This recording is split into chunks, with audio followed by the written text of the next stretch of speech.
Bienvenidos a Con los de Casa, este espacio del Universal, donde cada semana debatimos con datos y argumentos.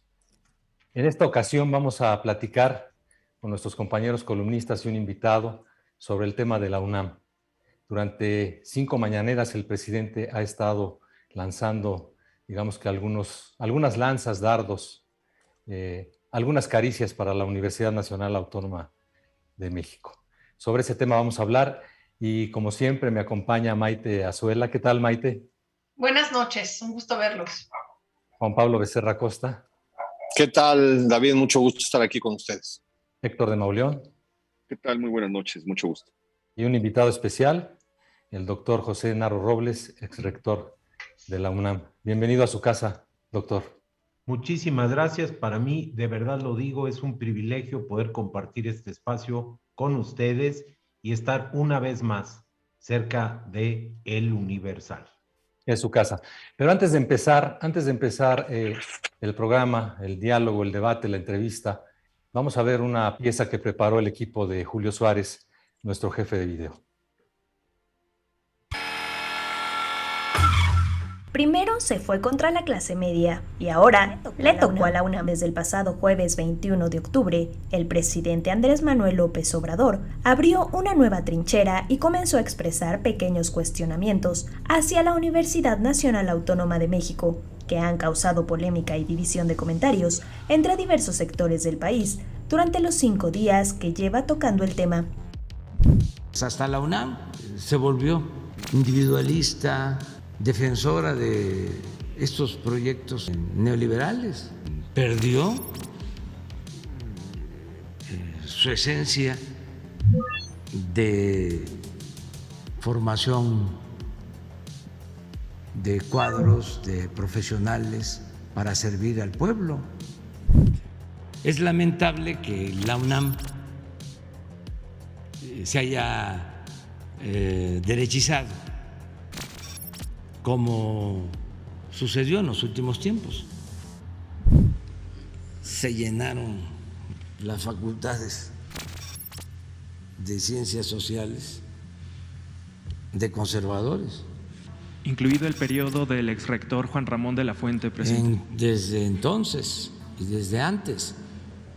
Los de la UNAM, que se sienten ofendidos porque dije de que se había derechizado la UNAM, y además lo sostengo, claro que se derechizó la UNAM en el periodo neoliberal. Nosotros vamos a seguir apoyando a la UNAM, nunca van a faltarle los recursos a las universidades públicas en general.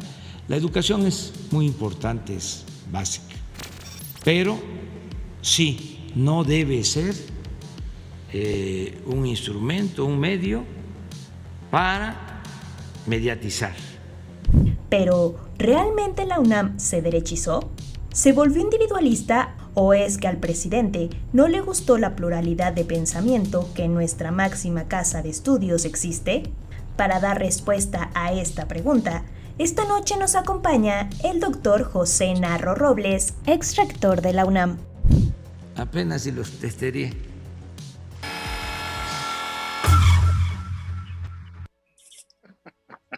Doctor José Narro, apenas y los testerió.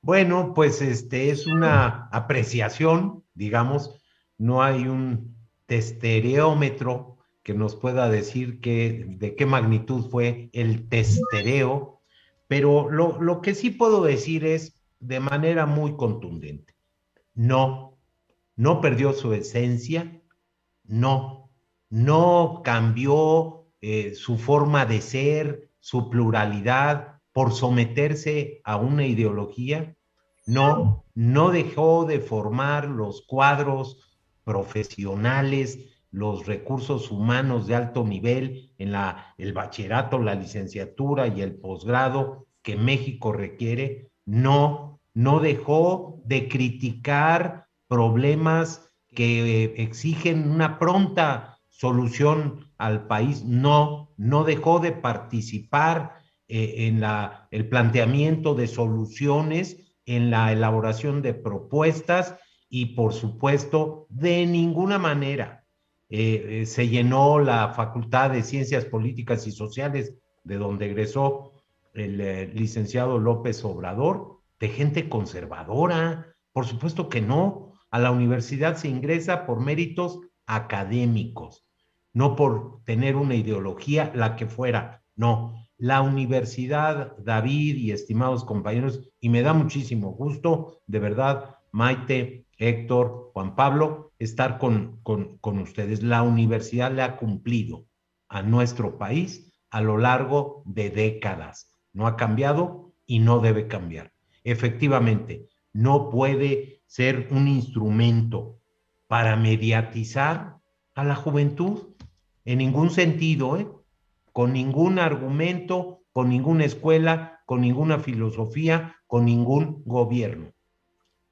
Maite, ¿quieres Pues comenzar? sí, yo del discurso del presidente creo que podemos ir desmenuzando varias de sus afirmaciones para ver qué reacciones le provocan, doctor. Pero mi primera pregunta tendría que ver con la última de sus declaraciones, en donde él mismo sugiere que no hay que mediatizar el tema de la universidad cuando lo está haciendo claramente mediático.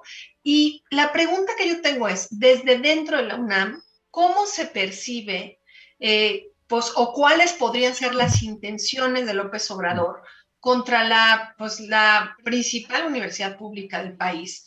Sobre todo pensando en que pues él politiza, no solo mediatiza, ¿no? Sino politiza, y que este enfrentamiento él sabía que iba a generar reacciones múltiples, tan plurales como lo es la propia UNAM. ¿Qué piensan desde dentro quienes todavía pues sostienen la institución y defienden su pluralidad sobre las razones que podría tener el presidente para ello? Gracias, Maite. Es una pregunta que a mí me resulta, yo puedo dar mi opinión, mi punto de vista, lo voy a dar, pero realmente saber qué es lo que pasa, qué hay detrás o cuál es la intención, habría, para ser justos con el lema que tiene este encuentro con los de casa, con datos y argumentos. Entonces, no, yo especularía. Trataría más bien, perdón, doctor, más bien la pregunta sería entonces, ¿cuál es su lectura? Exacto, como usted dice, nos va a ofrecer su opinión, ¿no? Sí, sí, por supuesto que sí. Y mi punto de vista es el siguiente. La universidad es una institución autónoma. Las autonomías no han gustado mucho. Ahí está el caso del INE, el de la propia Comisión Nacional de los Derechos Humanos. Ahí hay ejemplos de lo que ha pasado con el resto de los poderes públicos. Entonces, no sé si hay un sentimiento de sería mejor tener una visión general mayoritariamente aceptada. Un país como el nuestro, tan heterogéneo, con 127 millones de personas, pues es muy difícil, es imposible tener ahí esa condición. Que las universidades públicas, la UNAM incluida, tienen que hacer su revisión interna, siempre lo hacen.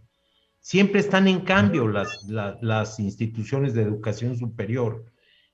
A veces en la parte académica, a veces en la parte organizativa, a veces en el crecimiento, en el desarrollo de la matrícula. De pronto me he encontrado declaraciones de servidores públicos que dicen, es que no ha crecido. Bueno, ¿cómo creen ustedes?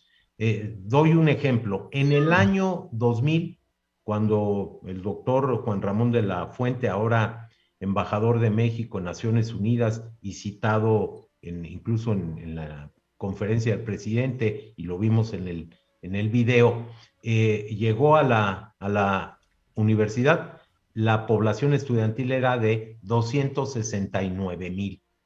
Cuando yo terminé el rectorado en 2015, esto es 15 años después, la universidad tenía 340,000 y hoy son 350,000 estudiantes. Hay cambios. Entonces, hay que entender, hay que partir de datos y argumentos de la realidad para hacer las consideraciones. Y lo que yo digo es, la universidad le ha cumplido al país, le va a seguir cumpliendo y pues hay seguramente, si uno hiciera una encuesta entre los universitarios, que no se acostumbra, pero encontraríamos puntos de vista muy coincidentes con esa pluralidad universitaria. Juan Pablo o Héctor, ¿quién quiere?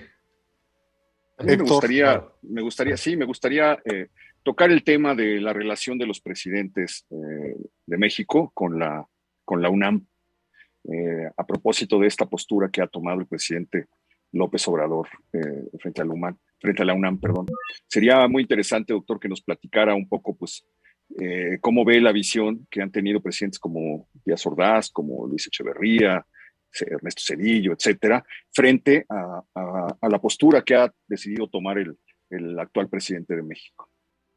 A mí me tocó como estudiante, yo ingresé a la universidad en 1964 y no se vale que hagan esa expresión de porque sí es cierto, ya son muchos años, pero bueno, me ha tocado ver la coexistencia, la convivencia, las diferencias en los estilos y en el trato a la universidad desde hace 57 años ya, ¿no? Y claro que hay distancias, hay diferencias, hay características, a veces son más austeras las relaciones, a veces son más cercanas, pero la universidad ha mantenido su autonomía y cuando no se ha respetado es cuando se han dado los choques. Y eso a nadie le conviene, Héctor. Lo vivimos en 68 y tuvimos ahí algunas condiciones, algunos barruntos de problemas. Recuerden ustedes cuando el presidente Echeverría estuvo en el acto de inauguración de los cursos por allá de 1900, ¿qué sería? 74, muy probablemente. No salen bien las cosas cuando hay una presión hacia la comunidad universitaria. La UNAM se reforma de manera permanente y de cuando en cuando tiene que hacer una revisión profunda. A mí, acompañando a algunos rectores, como colaborador de ellos, me tocó vivir momentos complicados. 99-2000 con el doctor Juan Ramón de la Fuente, en 86-87 con el doctor Carpizo, y el desarrollo de aquel congreso universitario en 1990, ya con el doctor José Sarucán. Me consta que siempre los rectores y que siempre la comunidad han encontrado la manera de resolver las diferencias, los problemas, el diferendo interno que se puede presentar y que ha sido posible manejar la relación con los poderes públicos, a veces de manera más compleja y a veces de manera más sencilla y constante. A mí me tocó un momento extraordinario, la celebración del centenario de Universidad Nacional y una sesión de Congreso General, donde por supuesto di un punto de vista crítico, estoy hablando de 2010, sobre cómo estaba el país y qué requería el país. Juan Pablo. A ver, yo quiero hacer primero dos comentarios y luego le voy a hacer una pregunta, si usted me permite, doctor Narro. En primer lugar, como lo he dicho ya alguna vez, lo que digo yo aquí no representa a Gaceta UNAM y por supuesto muchísimo menos representa al UNAM.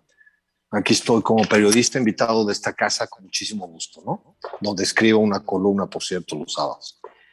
En segundo lugar, yo coincido con el ex rector Juan Ramón de la Fuente, que en entrevista con el Universal dijo hace algunos días que tampoco nos deberíamos, lo estoy parafraseando, pero aquí lo tengo, que tampoco deberíamos alarmarnos por la crítica. Finalmente, el presidente de la República es egresado del UNAM y tampoco podemos fustigar si se tardó 8 años o 9 años, etcétera. Es egresado del UNAM y tiene derecho a criticar. Pero, y y a plantear las críticas que crea necesarias, ¿no? Pero él es el presidente de la República y lo que redactaba yo el sábado aquí en el Universal es que no se vale, me parece que no se vale criticar con datos sesgados, desinformando. No se vale entrar a ese tipo de debates y mucho menos me parece que desde Palacio Nacional con información que no es 100% cierta, ¿no? No se vale que si te habla al oído alguien ahí en Palacio Nacional y te dice que la UNAM está mal desde el principio del sexenio, yo me refería a dos personajes que ya no están ahí, y te hablan y te dicen, oye, la UNAM ya se está yendo muy neoliberal, estos grupos se apoderaron y le están diciendo eso al presidente. Por supuesto que ese venenito se le queda al presidente y lo utiliza en los momentos que le parecen más oportunos. ¿Cuándo empezó a hablar el presidente de la República de la UNAM? Cuando un día, el mismo día que empezó a hablar, varias portadas de los diarios, de diferentes diarios, incluido el Universal, traían información incómoda. Inflación, de economía, de inseguridad, y en ese día empieza de la nada a hablar de la universidad. Entonces el presidente es muy hábil como comunicador y desvía la atención de lo que le importaba, de lo que era, digamos, importante y que le podía dañar su imagen. Pero lo que no se vale, insisto, subrayo, es desviar la atención a través de datos que son sesgados, falsos, sacados de contexto. Entonces, yo lo que le pregunto, doctor Narro, el presidente afirma que la UNAM se derechizó, que grupos priistas se han apoderado de la UNAM. Efectivamente, usted es miembro del PRI y ha estado en el PRI y ha tenido cargos relevantes en el PRI se ha expresado y manifestado así, pero ¿tiene razón el presidente o es una falacia lo que está diciendo o por lo menos es una información sesgada? No es cierto. La verdad es que los partidos políticos no han tenido ni el apetito, creo yo, y estoy hablando de la época en la que a mí me ha tocado ver a la universidad, ni el apetito político ni la capacidad de apoderarse de la universidad, y sería un sinsentido. La universidad perdería su esencia. Entonces, no ha sido. Y tampoco es verdad que más allá de los partidos políticos, y ahorita voy a hablar del caso personal porque a Juan Pablo le falta un dato, yo tengo otros datos, que los voy a esgrimir con todos sus argumentos. Pero no es verdad que se haya derechizado. A ver, vuelvo a decir, una comunidad de más de 400,000 personas, seres humanos, hombres, mujeres, jóvenes, gente no tan joven, maduros, algunos adolescentes. En el bachillerato, pues recibimos en el bachillerato ampliado de la UNAM, en lo que llamamos iniciación universitaria, que es el equivalente a los 3 años de la secundaria. Esto es, tenemos niños, niñas de 11, 12 años.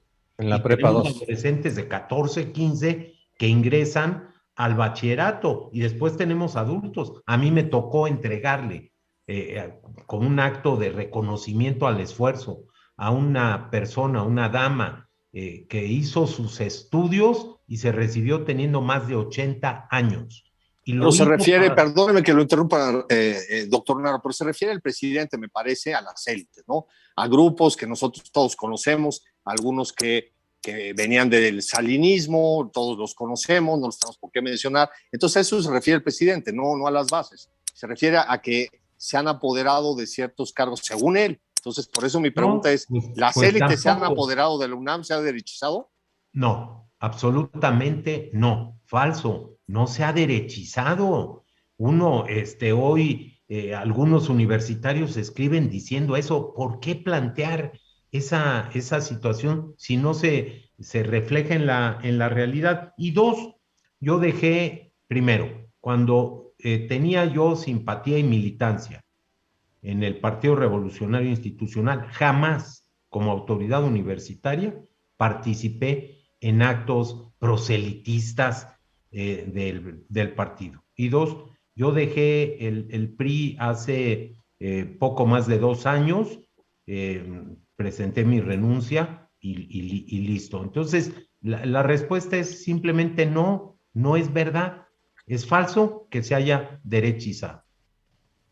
Doctor, antes de darle la palabra a Maite, quisiera yo hacerle una pregunta porque en la universidad, y esa ha sido una preocupación de los rectores, hemos platicado con usted, con otros rectores que han pasado por la universidad, siempre hay la preocupación por los grupos que existen dentro de la misma universidad, algunos muy radicales, y la preocupación es si esto puede encender, digamos, será la mecha pues para encender un movimiento al interior de la universidad. Hoy ya estamos viendo imágenes, doctor Narro, de profesores, se presentaron como profesores en rectoría, ya protestando por salarios, en fin. La universidad, digamos, no estaba en la arena pública y el presidente lleva 5 días, la puso desde la semana pasada. ¿Hay preocupación de que esto crezca? ¿Usted que conoce la universidad? Sí, sí hay preocupación, eso es indiscutible, y déjenme decirles, lo saben ustedes perfectamente bien, porque la universidad no es una institución única en el país. Para empezar, hay otras instituciones de educación superior públicas, universidades con autonomía, institutos tecnológicos, el Politécnico Nacional, hay otros espacios de la educación superior pública de México, y a otras instituciones que tienen una característica semejante. Cuando se desencadena y se desata un movimiento, particularmente con los jóvenes, uno sabe cuándo empezó, a veces ni siquiera cómo empezó, pero saber cuándo va a terminar y cómo va a terminar se vuelve muy complicado. Por eso, no porque la crítica lastime, no, si en la universidad estamos más que acostumbrados a eso, pero cuando se usa el Palacio Nacional, la tribuna presidencial, para hacer estos comentarios, sí genera demasiadas inquietudes. Sí, David, sí hay inquietud. Maite. ¿Qué tan lejos pueden llegar las inquietudes, doctor? Porque creo que aquí hay 2 escenarios, sobre todo de la mostrada y fuerte empatía que tiene el presidente por la intervención de las Fuerzas Armadas en espacios que deberían estar por compromiso democrático, pues ahora sí que reservados para el control de civiles, y acompaña esta empatía de una animadversión por los órganos autónomos. La preocupación podría llegar incluso al grado de entender que se puede cimbrar la autonomía de la UNAM. Bueno, se puede trastocar, sí, pero yo deseo de verdad, con toda mi convicción, que esto no pase. No le conviene a nadie, no le va a hacer bien a nadie en el país. La universidad está para otra cosa, está para discutir ideas, para polemizar, para plantear posibles soluciones. No está para generar conflictos y más inquietudes. Parte de lo que a mí me preocupa, Maite, es la polarización de nuestra sociedad. No le conviene a México estar divididos, enfrentados. Cada vez, ahí está la historia, revísenla, la del 19 o la del 20. Cada vez que los mexicanos nos hemos dividido y enfrentado, pues todo el mundo pierde. Entonces, ¿cuál es el propósito? No es por ahí. ¿Hay riesgo? Sí, sí hay riesgo. Yo deseo, honestamente, que esto no pase, que se imponga una discusión racional, informada, y que se revise qué es lo que pasa. El ámbito de las universidades con jóvenes, con esa magnitud, con comunidad que se cuenta en el país por millones, pues hace muy sensible esto. La situación no está bien en el país. Esta pandemia nos vino a afectar en todo el mundo y México no es la excepción. El regreso a la vida presencial, cotidiana, no va a ser sencillo, las condiciones no son tan fáciles como se pudiera pensar. Entonces, pues hay riesgos, sí hay, Maite. Héctor. Habría que explicarle al presidente por qué se llama universidad, precisamente. Pero lo que me queda claro, doctor, es que la universidad ha sido molesta siempre ha incomodado. Pero volviendo al asunto de la lectura de a qué se debe esto, ¿qué hay detrás o qué se le ocurre a usted que hay detrás? El presidente va por el presupuesto, el presidente va por la autonomía, el presidente va a imponer un rector, el presidente va a desactivar tal vez a un posible candidato de oposición o bien visto por la oposición, al cual pues ya de alguna manera ha descalificado. ¿Qué escenario alcanza usted a entrever ahí atrás? Pues regreso al origen, hay que ver con el autor de los dichos la intención de los mismos. Cuesta trabajo. Si usted me dice, ¿incomodan las autonomías? Ya lo dijimos que sí. Pues ahí está el INE, por ejemplo, como un ejemplo.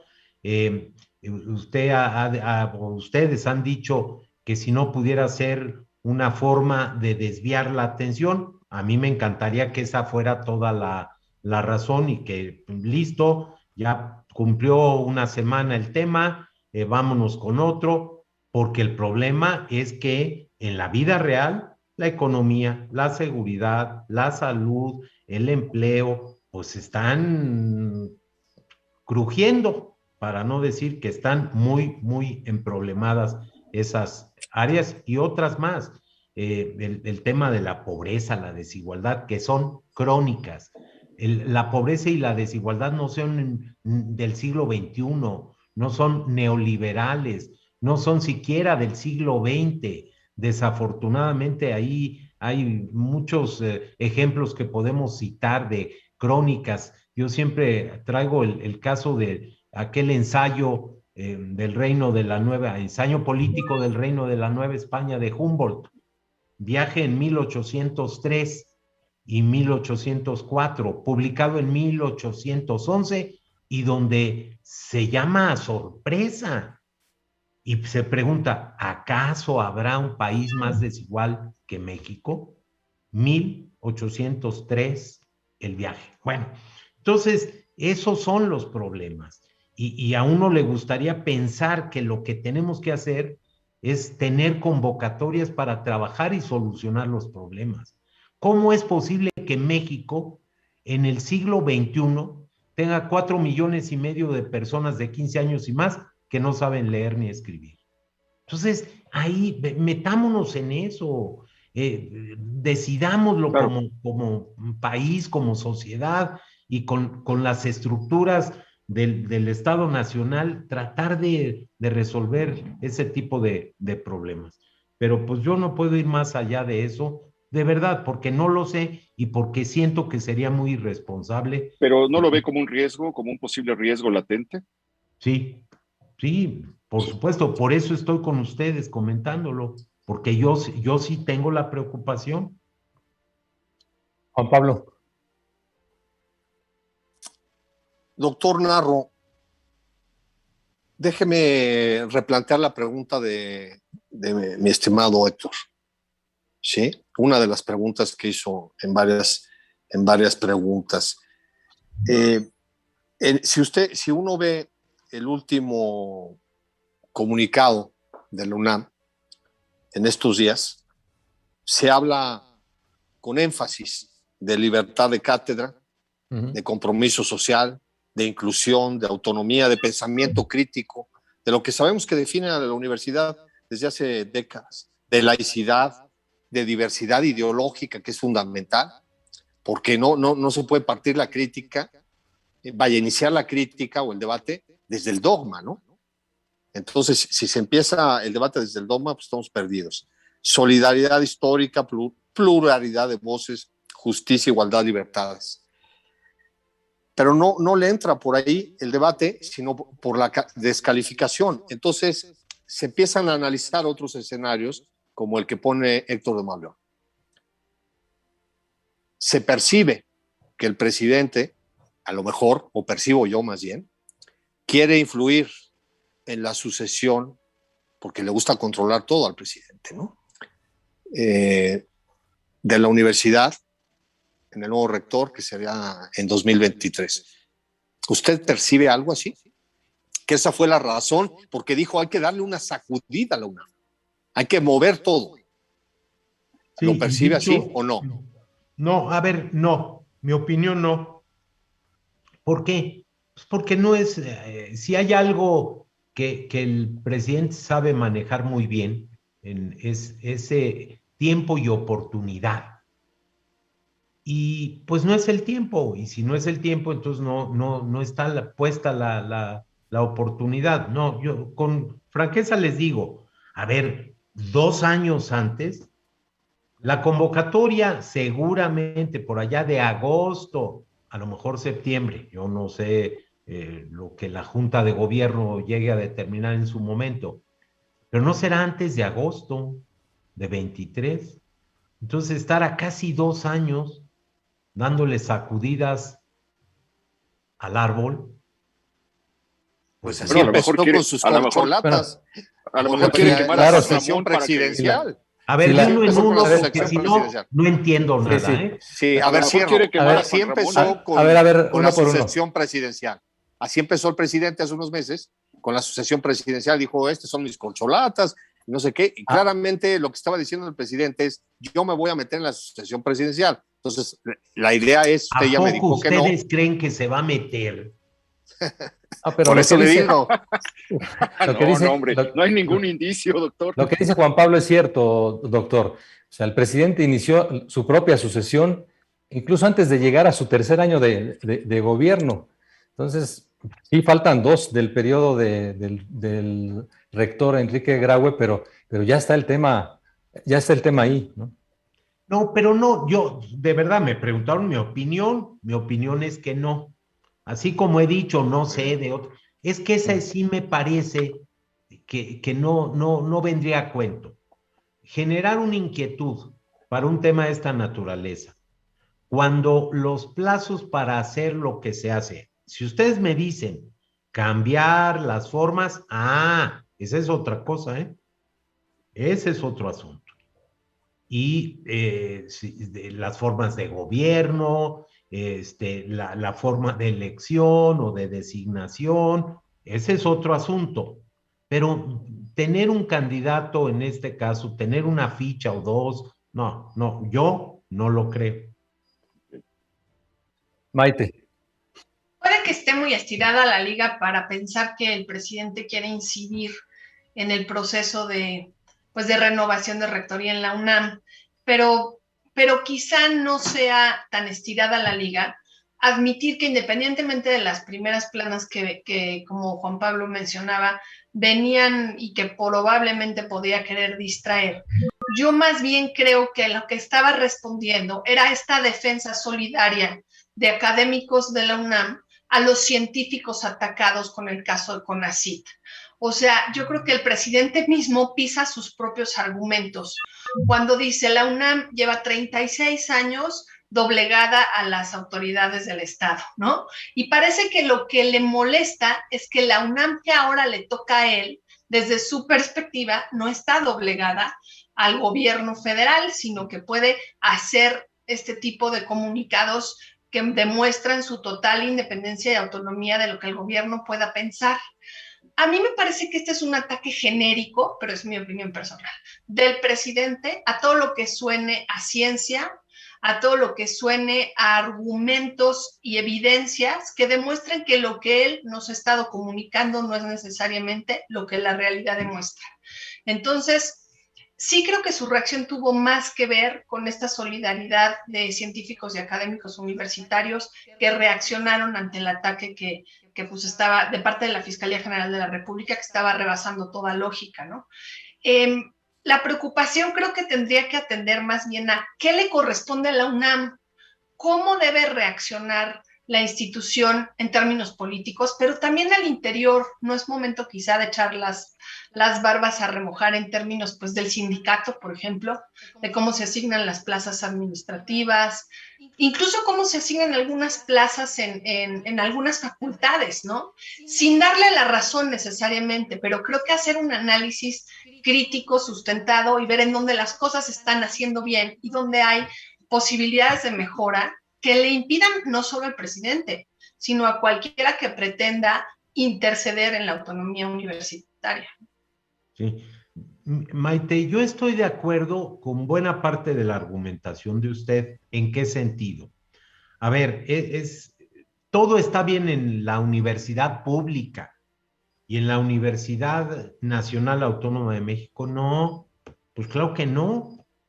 Ahora, ¿tienen los universitarios los mecanismos para atender ese tipo de problemas? Sí, salvo el tema presupuestal. El otro día escuché a una colaboradora cercana al señor presidente diciendo que cómo es posible el salario de los profesores. Se resuelve muy fácil. Incrementen el presupuesto a la universidad y háganse cargo de las repercusiones en todo el sistema, porque no es un asunto de voluntad, es un asunto de recursos. Entonces, hay problemas, sí hay problemas. La universidad tiene la capacidad de resolverlo, sí. A mí me parece que la actitud que ha tomado el rector Graue, y lo digo con toda honestidad, es una actitud madura, prudente y buscando no profundizar los problemas, las diferencias y dar motivos para otras expresiones. A mí me parece que el comunicado que surge de la UNAM y que Juan Pablo nos leyó en algunos de sus fragmentos obedecen estrictamente a lo que ha pasado con la universidad, a ese cumplimiento de su vocación social, a ese apoyo a los temas nacionales. Y no está completo, ¿eh? Cuando se dice, es que no han opinado del sistema neoliberal. Bueno, quieren que les consiga un listado enorme de documentos, de aportes, de artículos, totalmente, de libros. Bueno, por favor, ¿cómo se puede decir eso? No se puede, no se sostiene en la realidad. Hay un grupo, por cierto, donde está Rolando Cordera, donde está David Ibarra, donde está el ingeniero Cárdenas, donde ha estado Gerardo Esquivel, donde ha habido N artículos, documentos, se han llevado a las cámaras, a la Cámara de Diputados, al Senado, se le ha mandado al Ejecutivo en el pasado para que lo considere. El grupo termina siendo Nuevo Curso de Desarrollo, o sea, en el propio título está eso. Entonces, yo creo que estando de acuerdo en parte con la argumentación, reconociendo los problemas, lo que digo es, la UNAM tiene las formas y las usa de resolver sus problemas dentro de la normatividad universitaria y con los métodos que se usan en la universidad. El diálogo, la razón, la información, los argumentos. Para ir cerrando, Héctor. Algo muy interesante tocó, doctor. Estaba yo revisando el catálogo general que se editó hace unos 4 años, de 100 años de publicaciones, poco más de 100 años de publicaciones de la UNAM, y es un catálogo que tiene 1,700 páginas de libros de todas las materias imaginables. Y yo no sé cuántos de esos libros corresponden al periodo neoliberal. La UNAM ha editado libros centrales para la conversación pública y la discusión nacional. Decir que la UNAM se cayó, que le muestren los libros, me parece pues, uno de los más serios disparates que escuchamos. Pero más allá de si está a la izquierda o está a la derecha o está al centro o donde está, a lo mejor sí valdría la pena preguntar y discutir, no como un pretexto para bombardearla en lo absoluto. O sea, yo creo que sí hay cosas que revisar, pero creo que hay cosas que defender y creo que la UNAM es una de las cosas que este país tendría que defender frente a este movimiento tan avasallador del presidente por anular toda expresión que no se alinee a lo que él quiere. Pero la UNAM está en manos de una élite. Respuesta, no. No ha estado, no puede estar, porque es tal el tamaño, la magnitud, es tal la forma de estructurar. Se puede discutir, se puede replantear, sí, pero decir que está en manos de una élite, señalar que hay quienes son los que tienen una influencia, no es así, de verdad. Yo fui rector hasta hace 6 años. En noviembre de 2015 terminé mi rectorado. Un mes antes rendí el informe último y yo me comprometí públicamente, y créanme que me he esforzado por hacerlo, de ser un espléndido ex rector. Y he tratado de hacerlo. No puede haber una muestra que digan es que este está haciendo y deshaciendo y viene, y no, de ninguna manera. No es el caso, y la universidad tiene renovación. Sí falta todavía mucha más, porque pasó en algún tiempo que las antigüedades pues se prolongan. A mí me tocó empezar un programa para hacer una jubilación digna y para permitir la incorporación de más jóvenes a la planta de tiempo completo de la universidad. No es una élite la que maneja. Juan Pablo. Sí, yo, como dice el clásico, doctor Narro, y respondiendo también a la inquietud de don Héctor de Mauleón y la suya, como dice el clásico, no es por presumir, pero tengo fuentes fidedignas que, si ustedes quieren saber de cuántos libros estamos hablando que analizaron el neoliberalismo y que también plantean alternativas a los problemas que ha generado, pues yo sí les recomiendo leer mañana Gaceta UNAM. ¿Pero cuántos son? Sí, perdón, no, pues léalo mañana. Perdón, Juan Pablo, pero también les recomiendo leer el Universal, y encontramos más de 1,000 trabajos académicos, que critican parte de las políticas que se generaron en el periodo neoliberal. Entonces, digámoslo así, mañana lean Gaceta UNAM y luego leen el Universal. Está bien. Pero déjeme preguntarle, doctor, usted que es cirujano, si no me equivoco y si no me vuelve a corregir, usted ya me anda corrigiendo todo. Entonces, según yo, usted es cirujano, un buen cirujano, entonces usted sabe desmenuzar, sabe usar el escalpelo. ¿De qué debemos de preocuparnos en serio? De todo lo que pasó esta semana.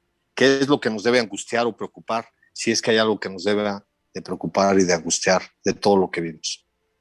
Solo para aclarar, porque ni modo, usted se puso de pechito. Sí, usted deme. Yo no hago cirugía, nunca fue mi intención. En realidad, yo lo que he hecho, mi posgrado es en el campo de la epidemiología, la salud pública y la administración de servicios de salud. Pero más allá de eso, cualquier estudiante de medicina entiende lo que usted está diciendo, y cualquier universitario que se precie de serlo tiene que saber hacer esa disección para entender los problemas. Y a gente que le interesa la vida del país, lo tiene que estar haciendo de manera sistemática, permanente. Entonces, ¿qué me preocupa de estos últimos días? La persistencia de los comentarios, el no reconocimiento de una realidad que se puede ahí plantear. Cientos, miles de trabajos, decenas de grupos que están permanentemente haciendo aportes, la desaparición casi por decreto de áreas que son fundamentales. Muchos de los mejores constitucionalistas de este país han estado en la universidad, hemos perdido algunos de ellos, Murió Jorge Carpizo hace algunos años, murió el maestro Fix hace algunos pocos, pero ahí está Diego Valadez, por ejemplo, ahí está Sergio García Ramírez, por ejemplo, y ahí hay muchos otros en la Facultad de Derecho y en Acatlán y en Aragón. Entonces, por supuesto que me preocupa esa falta de reconocimiento y de aceptación de una realidad que se puede documentar. Y dos, me preocupan las consecuencias de esas convocatorias a las sacudidas desde el ámbito de la Presidencia de la República. Sí me preocupan. Doctor Narro, siguiendo la línea de Juan Pablo, yo quisiera preguntarle, usted fue rector, ya lo hemos dicho aquí, ¿cuál sería el factor de riesgo en este momento para un rector, quien esté al frente de la universidad, en este contexto que estamos viviendo de señalamientos desde Palacio Nacional hacia la Universidad Nacional Autónoma de México? Sí, las presiones, yo quiero imaginarme las presiones, porque las he vivido. A mí me tocó llevar propuestas sobre el tema de seguridad o sobre el tema de energía, y las presiones de dentro de la comunidad y de fuera, desde la sociedad y por supuesto desde los poderes públicos, son muy fuertes. Entonces, preocupa eso, pero lo que más preocupa es que esto desemboque en algo que es indeseable, que es otra vez la división, el enfrentamiento, la fractura, la discusión inútil, sin sentido, sin tiempo y sin propósito. Me preocupa. Doctor Narro, pues muchísimas gracias por esta conversación, por estar con los de casa en el Universal, que es su casa, usted lo sabe, y gracias por ayudarnos a entender por qué los señalamientos, su punto de vista sobre estos señalamientos del presidente hacia la UNAM, que todavía al día de hoy pues no han cesado, y que ya digamos, ya por lo menos los nombres de 3 rectores pues ya estuvieron en la mañanera. Muchísimas gracias, doctor, por habernos acompañado. Al contrario, muchas gracias. El que aprendió más fui yo, por una simple y sencilla razón. Ustedes son 4 y yo nada más 1. Entonces, yo he aprendido de 4 y ustedes por lo menos han escuchado a 1. Muchas gracias por esa posibilidad. Felicidades a El Universal por seguir manteniendo una de las libertades fundamentales de México, la libertad de expresión. Esa es una de las tareas que tiene el medio, pero que tienen sobre todo los profesionales como ustedes 4, y lo hacen, lo ejercen. Y esa es la manera de defender a las instituciones del país, y esa es la manera de defender el régimen de libertades, haciendo uso de la libertad. Por eso yo también estoy aquí con ustedes. Muchas gracias, de verdad. Gracias, doctor. Gracias Maite doctor. Azuela. Oiga, doctor Narro, vámonos a leer nuestra Marta Harnecker, ¿no? No lleve las cosas al extremo, porque se me iba a salir algo que mañana merecería otra réplica. Échelo, hombre, no. dígalo. No. Ya nos iba a dar la nota principal de mañana. Ya no. Maite Azuela, muchas gracias. No, gracias a ustedes. Nos vemos el próximo miércoles y gracias, doctor Narro, por acompañarnos. Gracias siempre, Maite. Juan Pablo Becerra Costa, muchas gracias. Gracias, muchas gracias, doctor. Se lo apreciamos mucho y muchas gracias, David. Al contrario, gracias. Héctor de Mauleón, nos vemos la siguiente semana. Gracias a todos, gracias, doctor. A ustedes. Buenas noches. Buenas noches. Y gracias a usted por acompañarnos cada semana en este espacio del Universal, con los de casa, donde debatimos con datos y argumentos. Y recuerde, nos puede ver en nuestra página online, eluniversal.com.mx, líder de noticias en México, y en nuestro canal de YouTube, donde registramos todo este año más de 100 millones de visualizaciones por mes. Y por eso decimos, no tenemos televisión, tenemos credibilidad. Muchísimas gracias.